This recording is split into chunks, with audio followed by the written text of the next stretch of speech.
반갑습니다. 반갑습니다. 자, 지난 시간에 사은과 인과에 대한 얘기를 했어요. 그래서 보면 제가 보은의 결과도 은혜고 배은의 결과도 은혜다. 그러면 배은혜도 그냥 세상 편합니까? 이렇게 질문할 수 있을 거 아닙니까? 문맥상 구조로 보면.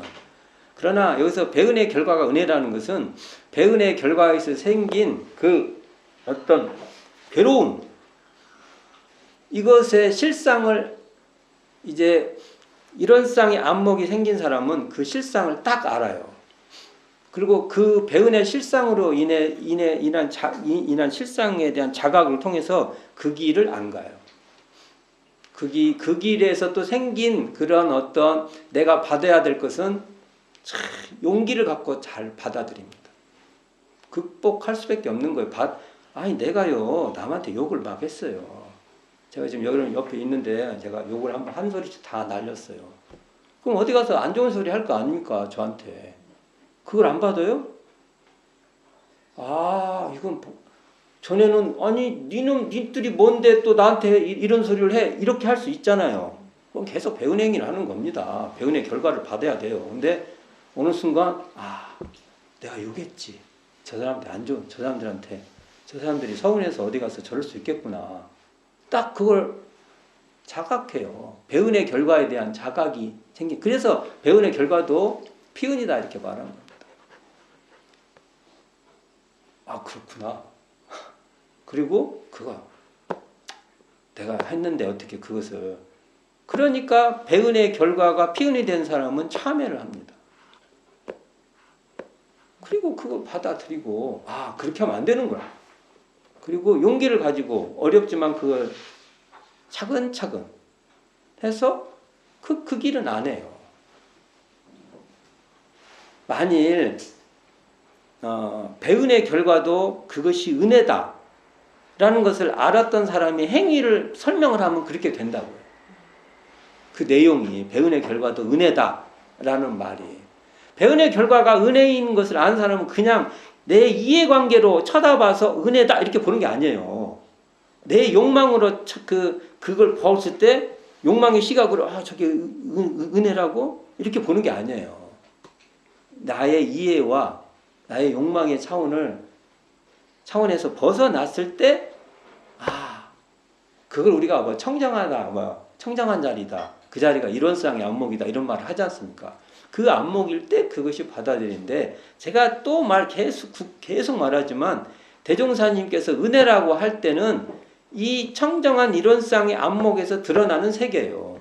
그 세계에서 드러나는 분은 설사 내가 뭔가 실수를 하고 잘못을 해서 배은의 결과가 생겨도 그것을 실상 그대로 바라볼 수 있는 그 힘이 있다는 겁니다. 그 세계에서 펼쳐지는 이야기예요. 그래서 사은신앙은요, 우리가 진짜 마음에 청정함이 있어야 돼요. 청정함이 뭡니까? 나의 분별성, 나의 주착심으로 바라보지 않는 거예요.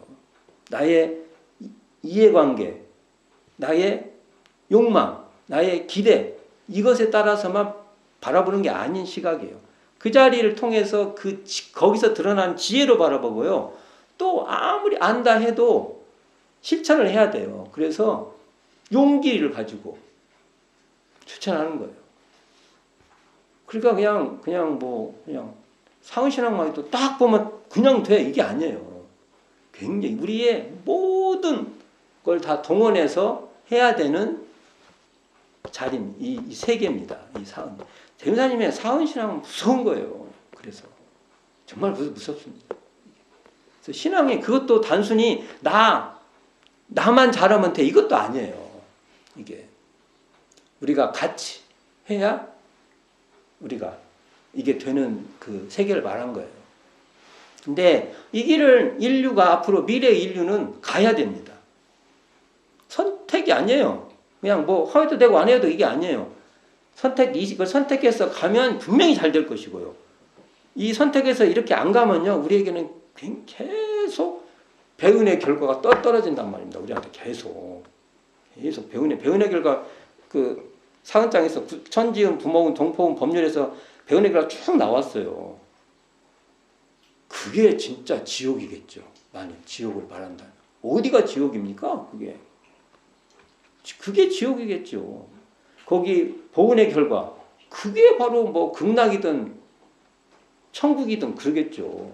낙원이든 그게.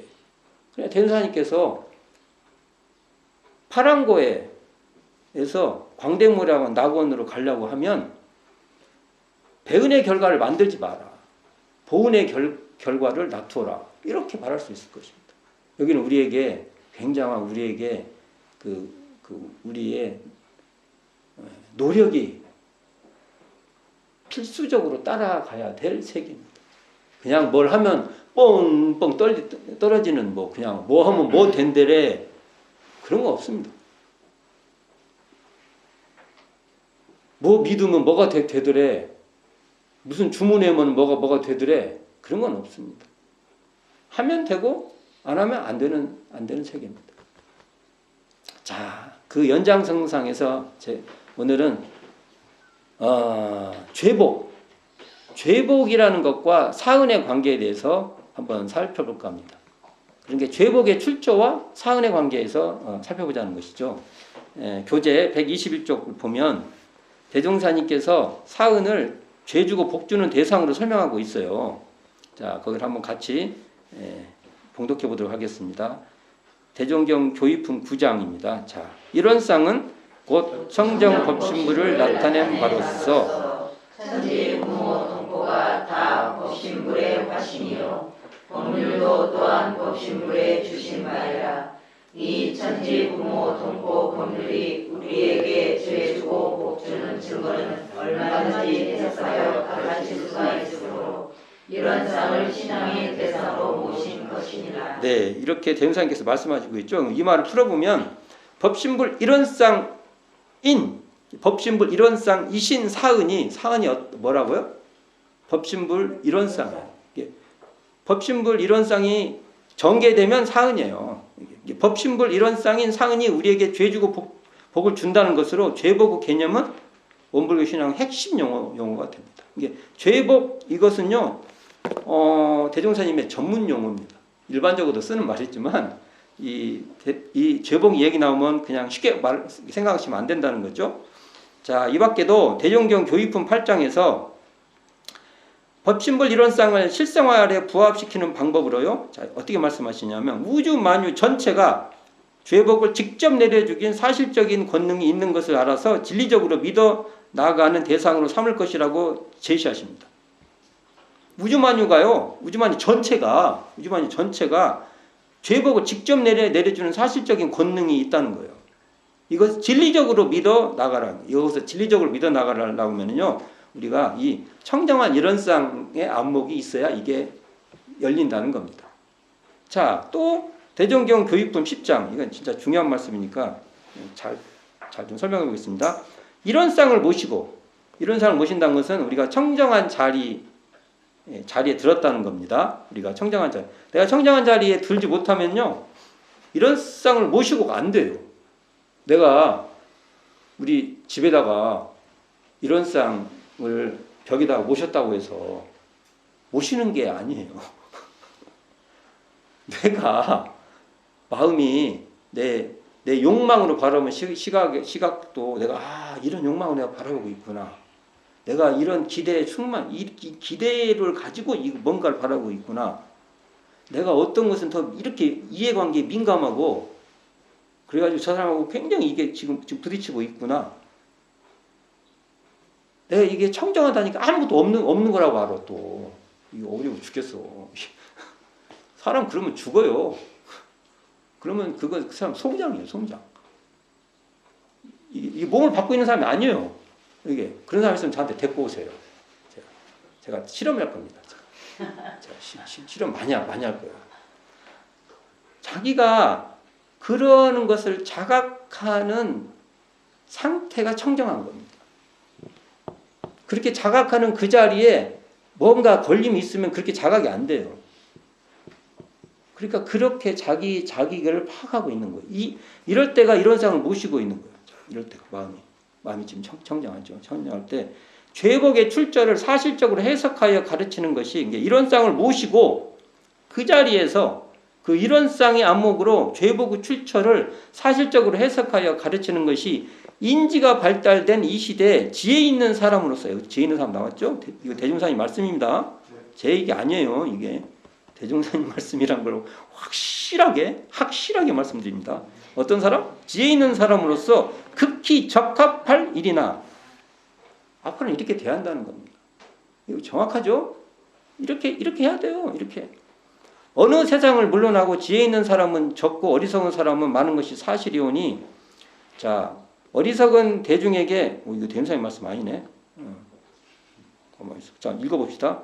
어리석은 대중에게 신심을 넣어주는 데는 불상을 모시는 것이 더 유리하지 아니하겠습니까? 라고 이런 질문에 대해서, 자, 대종사님 말씀에 질문입니다. 이게. 자, 그래도 이 말씀을 아마 대종사님께서 수시로 하셔서 인지된 말씀일 거예요. 법신불 사은이, 자, 지금부터 대종사님 말씀이네요. 법신불 사은이 우리에게 죄 주고 복 주는 증거는 아무리 어리석은 사람이라도 자상히 설명하여 주면 알기도 쉽고 믿기도 쉬울 줄로 생각하는 바이나, 야, 이건 대종사님께서 자세히 설명해 주면 된다는 말씀이네. 아, 그럼 우리가 설명을 잘 못하나? 또 이렇게 또 생각이 드네요. 이게 자상히 설명하여 주면 알기도 쉽고 믿기도 쉬울 줄로 생각하는 바이나, 불상이 아니면 신심이 나지 않는 사람은 불상을 모신 곳에서 제도를 받아도 또한 좋을 것이니, 이거 허용했어요. 대종사님 이런 게 진짜 좋아요.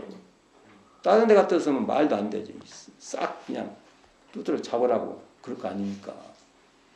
그런 게 어딨어? 근데 대종사님 이거 허용하잖아요. 그러하다면 불상을 믿는 사람도 제도할 수 있고 이론상을 믿는 사람도 제도할 수 있지 아니하겠는가라고 대답하십니다. 야, 그럼 우리는 이론상을 믿는 사람이니까 요 위에 질문으로 보면, 이거 아마 이 질문도 대종사님께서 수시로 하신 법문일 거예요. 그러니까 이론상을 모시고 죄보고 출처를 사실적으로 해석하여 가르치는 것이 인지가 발달된 이 시대에 지혜 있는 사람으로서 극히 적합할 일이라는 것이 이론상을 믿는 사람이 해야 될 일이에요. 그렇죠? 우리 해야죠. 근데 이 시대를 물론이고 지혜 있는 사람은 적고, 이 세상, 지금 세상을 보면 지혜 있는 사람은 적고 어리석은 사람이 많은 것이 사실이오니, 또 말하기 그렇지만 어리석은 대중에게 신심을 넣어준 데는 불상을 모시는 것이 더 유리하지 않습니까? 여기서 불상은 굉장히 상징적인 말이죠. 다양한 우리에게 불상들이 등장하죠. 이렇게 되면 또 불교에서 싫어해요. 우리가 이렇게 말하면 안 돼요. 우리가 이제 단순히 그냥 등상부를 모시는, 그렇게만 얘기를 해야죠. 이게 대종사님 뜻, 그렇게 말하면 대종사님 뜻도 아닐 거예요. 이렇게 존중해야 돼요. 존중해야 돼요. 자, 우리가 죄 주고 복 주는 증거, 법신불 사은이 우리에게 죄 주고 복 주는 증거는 자상히 설명해 주면 다 알기도 쉽고 믿기도 쉽다는 거예요. 야, 이게 진짜 우리가 이렇게 하나요? 자세히 설명해 주면, 저도 이거 설명을 엄청 많이 했는데 이게 제가 굉장히 찔려요. 이거 자세히 제가 해주면 바로바로 이렇게 돼야 되는데 내가 잘했나? 이거 참 반성이 많이 드는 말인데, 다음에 또 넘어갑시다. 결국 이 말은 뭐냐면, 죄 주고 복 주는 증거가 바로 이론상의 작용이고 이게 바로 사은이다 이 말이에요. 이게 법신불 사은이다 이 말입니다. 자, 대종교 교육품 12장 봅시다. 불상 숭배와 이론상 숭배의 다른 점에 대한 질문에 대해서 자, 이렇게 말씀하십니다. 불상 숭배는 부처님의 인격에 국한하여 후래 제자로서 그 부처님을 추모 존숭하는 데 뜻이 있을 뿐이나, 이론상 숭배는 그 뜻이 실로 넓고 크나니 부처님의 인격만 신앙의 대상으로 모시는 것보다, 자, 여기서 중요해요. 우주만유 전체를 다 부처님으로 모시고, 우주만유 전체가 다 부처님을 모시고 신앙하여 모든 죄복과 고락의 근본을 우주만유 전체 가운데서 구하게 되며, 또는 이를 직접 수행의 표본으로 하여 이러한 같이 원만한 인격을 양성하자는 것이니 그 다른 점은 대개 이러하니라라고 대답하십니다. 이게 그러니까 여기서 우주만유 전체가 다 부처님으로 모시기 위해서는요, 우리의 마음이 우리가 청정한 자리에 들어서야 됩니다. 그렇지 않으면 안 돼요. 우리가 법신불 사은할 때 이 법신불을 다른 용어가요. 청정법신불 그래요. 이걸. 이 말은 바로 청정한 자리가 법신불이라는 소리예요. 그러니까 청정한 자리에서 드러나는 사은이다. 이렇게 풀어볼 수도 있는 겁니다. 단순히 법신불 사은을 쫙 외제하는 대상으로 딱 놓고 어떻게 한다 이렇게 되면요. 대종사님의 이론상 신앙에서 어긋나 버려요.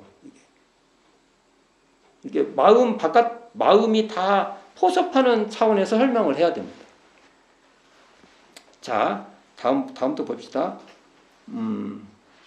이런상 숭배는 우주만을 전체를 다 처처불상으로 모시고 신앙하여 모든 죄복과 고락 근본을 우주만을 전체 가운데서 구하게 된다는 거예요. 그러니까 죄복 고락이 어디서 나와요? 우주만유에서 나온다는 소리예요. 자, 또한 대종경 교육품 14장 봅시다. 이 시대는 전 세계 인류가 차차 장년기에 들어, 대음사 이 말씀 잘하십니다. 장년기. 옛날에 대산종사가 이 말에 근거해서 2000년 우리가 새로운 밀레니엄 해가지고 할 때 이 속에서 인류가 20살 이제 20살에 들었다. 아, 이런 법문도 정말 거대한 법문이에요. 시대국으로 그렇게 해서 이게 작년기에 얘기하시려고. 이제 우리가 인류가 20살 들어서 20살 때 보면 제가 철없었어요. 뭘 몰라. 앞으로 어떻게 살 때 그냥 불안해. 나 20살 초반같이 불안하게 산 세월이 없는 것 같아. 겁도 없었지만 너무 불안했어. 제가 저보고 다시 20살로 가라 하냐면 내가 한참 고민할 거죠. 거기 가기는 좀 20살로 태어나는 것도 한편 좋으면서 또 그 홍역기를 또 치려야 돼. 인류가 만일 이 20살이라 보면은 그와 비슷한 인류 행위가 많겠죠. 우리 아직. 근데 여기서 보면 이제 장년기 그러니까 20살 넘어서 이제 장년기로 가야죠. 자, 이 시대는 전 세계 인류가 차차 장년기에 들어 그 지견이 발달되는지라 모든 사람이 고락 경계를 당할 때 혹 죄복에 대한 이해가 있을 것이며 죄복에 대한 이해가 있고 보면 그 죄복의 근본처를 찾을 것이며 찾고 보면 그 뜻이 드러날 것이며 그 뜻이 드러나고 보면 잘 믿을 것이니 사실로 이해하기 좋은 신앙처를 발견하여 숭배하면 지자와 우자를 막론하고 안심인명을 얻을 것이니라고 말씀하십니다. 와, 이 말 진짜 끝내주네요. 이 시대 우리가 장년기에 들어서 지금 장년기인가요? 지금 우리가 저는 아닌 것 같아요. 아직도 장년기를 그 대산종사님 말씀으로 따르면 이제 20살 이제 갓 넘어서 아직 장년기로 가려고 하는 기간인 것 같아요. 근데 장년기에 들어 그 지견이 발달되면 모든 사람이 고락 경계를 당할 때 죄복에 대한 이해, 자 죄복에 대한 이해만 나왔죠. 자 이해가 있고 보면 뭐가 생겨요? 죄복의 근본처를 찾게 된다는 거예요.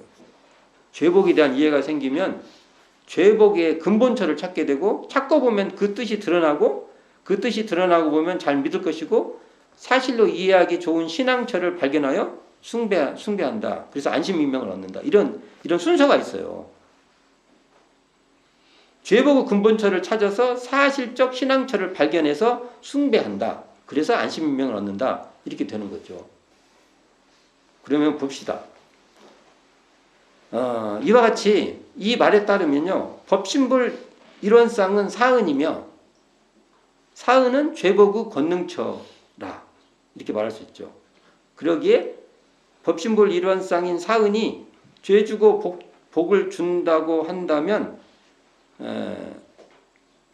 이게 법신불 사은이라고 우리가 말하는 우리가 이렇게 호칭하지 않습니까? 이 사은이 우리에게 죄 주고 복 주는 사실적인 권능이 있다. 그리고 그러니까 사은이 죄복의 권능처다. 이렇게 말해요. 그럼 사은이 뭐냐고 또 물어보면 그게 우주만유다. 이렇게 돼요. 그러면 사은은 언제 드러나요? 그러면 우리가 청정한 일원상 안목일 때 사은이 확연하다. 그럴 때 드러나는 사은은 우주만유다. 이렇게 되죠. 내가 막 욕망과 나의 기대와 나의 욕구와 뭐 이렇게 해서 드러나는 우주만유가 아니에요. 이게. 자, 대종경 교의품에서 교의품에서 사은을 죄복의 출처 또는 죄복의 근본처, 뭐 죄주고 복주는 증거, 뭐 이런 말로 막 등장해요. 그래서 이게 교의품 속의 그 죄복이라는 개념이 등장하는 앞에 많이 읽었죠. 제가 몇 장부터 나오죠? 8장, 교의품 8장, 9장, 10장, 11장은 아니네. 12장, 14장 여기까지 읽었어요. 이런 부분은 다 또 교의품 15장 이런 건 다 전부 다 교의품 속의 신앙품이라 해도 다른 말이 아닙니다. 여기 반드시 읽어야 돼요. 지금 것은 읽어보고 하셔야 돼요. 그래서 이 죄복은 소태사는 고유 개념으로요. 오물그 신앙과 불공 핵심 용어가 된다고 앞에서 말씀드렸는데 다시 한번 말씀드립니다. 자, 대종경 교육품 15장 봅시다. 15장에서 불효하는 불효하는 면으로 인해 실상사 등상불에게 불공하러 가는 노부부에게 제가 이거 전에 교사 공부할 때 자세히 한번 말씀드렸어요. 현장도 얘기하고 그때 가보셨잖아요. 네. 보세요. 여기서 이렇게 이 정도에서 하실 것이다. 누구도 몰라요. 그러나 수사관 같이 쫙 보면 한 이 정도가 돼야 맞아. 거기서 하셨을 것이다. 그렇게 보죠. 그러니까 여기서 보면 대종사님께서 이렇게 말씀하시죠. 그 노부부에게 그대들의 집에 있는 자부가 곧 삼부처이니 그대들에게 효도하고 불효할 직접 권능이 그 사람에게 있는 연고라. 거기에 먼저 공을 들여보면 어떠하는가. 그러니까 진리적 안목으로 보면 그 며느리가 삼부처라는 거예요. 살아있는 부처라. 생불. 근데 왜 생불이냐? 그 수행을 많이 해서 생불이란 게 아니에요. 효도도 할 수 있고 불효도 할 수 있는 실질적인 권한을 누가 가지고 있어요? 며느리가 가지고 있죠. 욕망으로 보면 이놈이 며느리가 왜 안 해? 이렇게 볼 수 있죠. 저것이 안 해? 며느리가 돼가지고 안 하면 안 하는 거지. 아니 사실적으로 보면 그런단 말이에요. 우리가 이렇게 그걸 내려놓고 거기서 사로잡히지 말고 명료하게 보면 며느리가 안 하면 안 하지. 며느리가 하게끔 내가 잘 해야 하는 거구나. 그렇게 됐죠. 그럼 며느리가 삼부처죠. 이거 이제 한 신뢰를 대명사님께서 들어주신 거죠. 이게 명쾌하지 않습니까? 이런 세계가 사은의 세계라는 겁니다. 자, 사은은 청정한 이론상 자리에서 드러나는 존재죠. 이 사은은 텅 비어 고요한 자리에서 드러난 불효할 수도 있고 효도할 수 있는 삼부처라는 것입니다. 텅 비어 고요한 자리에서 보면 상대가 이 자리에서 보잖아요. 그러면 상대가 내 손을 잡아줄 수도 있고 쌩깔 수도 있다는 거예요. 외면할 수도 있어요. 그 권한은 저쪽에 있지 않습니까? 법력이 높든 안 높든 법력이 높고 안 높고 그는 상관이 없어요. 거기다 상관을 넣으면 안 됩니다. 상관없어요. 그거는 삼부처라는 내용에 끼어들 틈이 없어요. 그건 아무 관계가 없어요. 내 손을 나한테 손을 그쪽에서 내밀 수도 있고 내가 내밀었는데도 딱 치고 가볼 수도 있어. 뭐라고? 그 권한 누가 있어요? 저쪽에 있어요.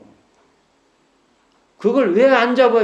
네가 이런 거 그렇게 많이 하죠. 우리가 많이 하죠. 근데 그 권한 저쪽에 있다. 저쪽에 있어. 그건 어떻게 할 수가 없습니다.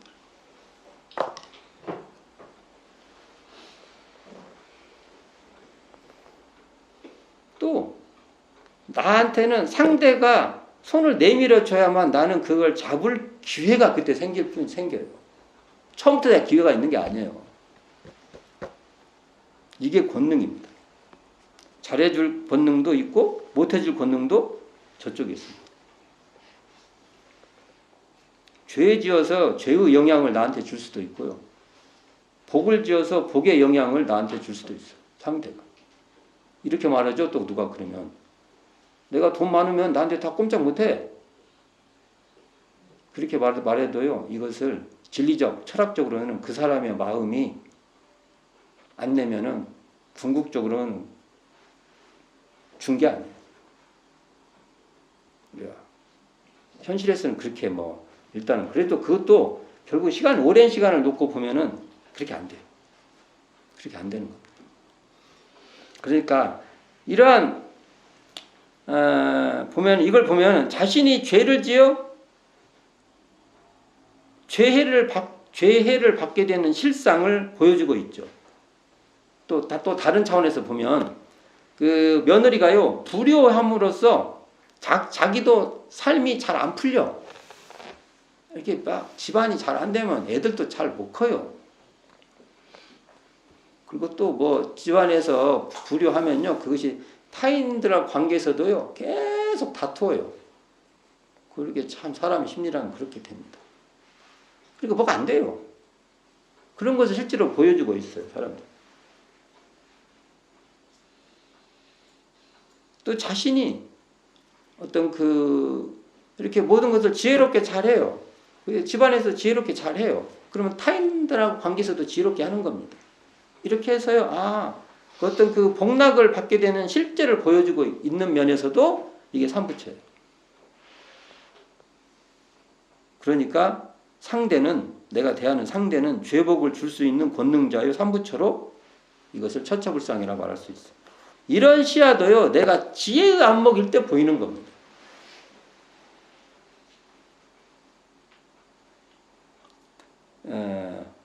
대종경 요품 34장 이 말씀 참 제가 많이 말씀하는데 이거 같이 한번 봉독해 보겠습니다. 선한 사람은 선으로 세상을 가르치고 세상을 가르치고 깨우치는 데에는 그 공이 서로 같으나 선한 사람은 자신이 복을 얻으면서 세상 일을 하게 되고 악한 사람은 자신이 죄를 지으면서 세상 일을 하게 되므로 악한 사람을 미워하지 말고 불쌍히 여겨야 하느니라. 인사님께서 악한 사람은 미워하지 말고 불쌍히 여기라는 이유가 앞에 나와요. 그러니까 이 안목이 있을 때 미워하지 않게 돼요. 그렇구나. 이런 안목이 안 열리면 대종경 요음분 34장 같은 안목이 안 열리면은 어떤 사람이 나를 조금 괴롭히고 조금 좀 이해관계에서 내가 막 손해보고 막 하면은 상대를 미워하게 돼요.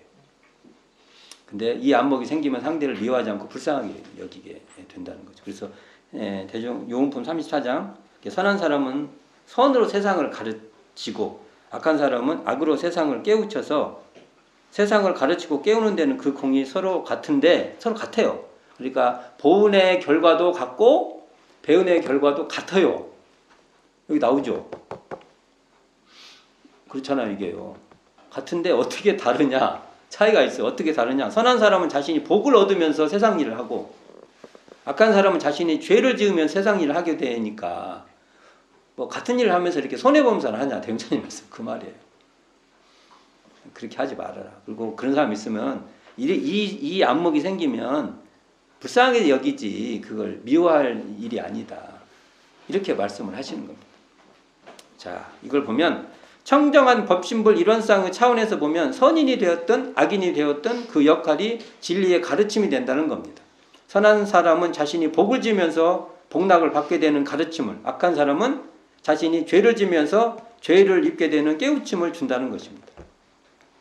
그러니까 법신불 일원상인 사은의 차원에서 보면 어떤 걸 법신불 일원상, 그러니까 청정 일원상 자리에서 보는 펼쳐지는 사은의 사은으로 보면 죄를 지으면 그 지은 죄를 다시 주고 복을 지으면 그 지은 복을 다시 주는 인과의 작용이란 거죠. 그런 것이 다. 이것이 바로 인과보응의 신학문이다. 이렇게 말할 수 있을 것입니다. 자, 이처럼 죄를 지으면 사은에 대한 배은의 결과가 펼쳐지고 복을 지으면 사은에 대한 보은의 결과가 펼쳐져서 그 복락이 돌아온다는 거죠. 그러니까 죄를 지으면 사은에 대한 배은의 결과로서의 죄가 펼쳐지고 이건 계속 나왔었어요. 사은장에. 그런 건 우리가 좀 살펴봐야 될 것 같습니다. 사은에 배은하면 결국 자신 스스로가 재해, 죄를 지어서 해를 입는다는 것은 자기 스스로 입게 되고 배은의 결과에 들어서게 된다는 거예요.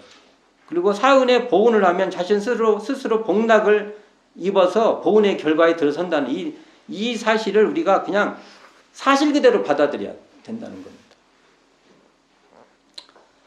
그래서 사은에 대한 보은의 결과인 복락과 배은의 결과인 죄해 또는 이걸 죄벌이라고 그러죠. 배열이 다 법신벌 일원상의 은혜라는 거죠. 그 자리에서 드러나는 그 사실이라는 것이죠. 이것을 다른 말로 피은이다. 이렇게 말했어요. 그래서 이게 피은이라고 말하니까 이게 막 고통도 없고 막 편안하고 뭐 그냥 무풍지되고 그러면 사람이 아니에요. 그건 이제 솔직히 말해서 그건 죽은 송장입니다. 사람은 사람에게는 고통이 있고 좋은 날이 있고 고통이 있고 뭐 이것이 늘 왔다 갔다 해요. 다. 근데 그것이 있을 때 이렇게 같이 은혜의 시각으로 그것을 알고 은혜의 시각으로 이렇게 가꿀 줄 아는 그쪽 방향으로 가꿀 줄 아는 게 중요하다는 거예요. 채널을 항상 잘 잡아서 그 채널로서 우리가 방송을 하는 겁니다. 그 능력 있는 거지. 막 이게 은혜 얘기하면 뭐가 잘 없는 거. 그거 이제 우리가 꿈꾸는 거죠. 근데 인간의 욕망입니다. 그거. 그래서 그거 일단 다 욕망이구나 이렇게 생각하면 돼요. 그냥 단순하게. 그게 이제 내 욕망이야. 이렇게. 또 욕망을 또 꿈꿨네? 하고 그냥 한번 싹씩 웃고 다시 이렇게 가는 거죠. 자, 여기서 이제 한 가지 고려할 사항이 있는데요. 죄해와 화복의 차이입니다. 죄해를 화복으로 바꿔도 같은 말 아니에요? 이렇게 물어볼 수 있죠. 근데 저는 그러면 안 된다고 보는 입장이 있습니다. 죄해를 화복으로 대체해서는 안 됩니다. 죄복은 인과보응의 뜻이 그 안에 들어있어요. 인과보응의 뜻이. 그러나 화복은 날벼락과 같은 불운이나 행운, 요행들이 내포된 그 뜻도 포함되어 있다는 겁니다. 사은이 주는 죄복의 죄는 날벼락과 같은 불운이나 행운이 아니라 자신의 심신작용에 따라 죄를 지어 받게 되는 죄해요. 사은이 주는 죄복의 복은 요행이나 불운이 아니라 자신의 심신작용에 따라 복을 지어 받게 되는 복락을 뜻한다고 말하는 것입니다. 이게 죄복에는 인과보응의 신학문이 펼쳐져 있는 거예요. 인과보응의 뜻이 거기 들어가 있는데 그 화복에는 인과보응 아닌 요행이나 행운 이런 것까지 들어가 있다. 인과보응을 벗어난 용어가 되기 쉽다는 것이죠. 그러니까 죄복이라는 말에는 자신의 심신작용에 따라 펼쳐지기 때문에 불특정 다수나 중인에게 내가 지어서 우연하게 받게 되는 고락도 포함되어 있고 이렇게 확실히 1대1 그 관계가 분명한 개인과 개인 차원에 주고받게 되는 자기가 지어서 받는 고락도 있는 것인데 요행으로 하면은 이 관계를 잘 알 수가 없어요. 말 그대로 우리가 그냥 이런 거죠. 계속 막 돈을 빌려서 막 일을 했는데 어느 날 거기 가면 다 이 빚이 다 탕감된다고 가는 거예요. 그래서 탕감하게 해 주십시오. 그러면 그런 세계가 있다고 하면 그 세계는 화복의 세계입니다. 어떨 때는 복도 막 주죠. 또 내가 잘 사는데 어느 날한테 너 안 돼. 땅 또 벼락이 떨어지는 거예요. 이건 화복의 개념이 좀 있습니다. 이것을 요행이라고 하죠. 근데 우리는 이런 화복을 원할 겁니다. 내동 빚을 졌어. 그럼 빚은 또 노력해서 빚을 갚아야 되는데 내동 빚을 졌어. 이제 가서 빚 갚아주세요. 그러면 빚이 탕 갚아주고 계속 남들을 후드려 팼어요. 하고 막 나쁜 놈 욕도 했는데 거기 가서 딱 보면 세탁이 딱 돼. 내가 새로운 사람으로 너무 막 존경스러워. 그 다음날 가면 존경스러워져. 내가 저는 안 할랍니다. 되지도 않을 것 같고요. 네. 근데 다 그걸 원하죠. 그것이 마치 그것을 해주는 대상이 진리같이 설명되어 있습니다. 진리 아닙니다. 사은 신앙에는 이거 끼어들 수가 없습니다. 저는 생각하지 않으려고 합니다. 그래서 오늘은 죄복이라는 개념과 사은 신앙을 한번 쭉 대흥사님 이 대종경 법문을 통해 설명했는데요. 이 자리에 우리가 반드시 들어서기를 간절히 바랍니다. 자, 이 시간 이상으로 마칠까 합니다. 수고하셨습니다.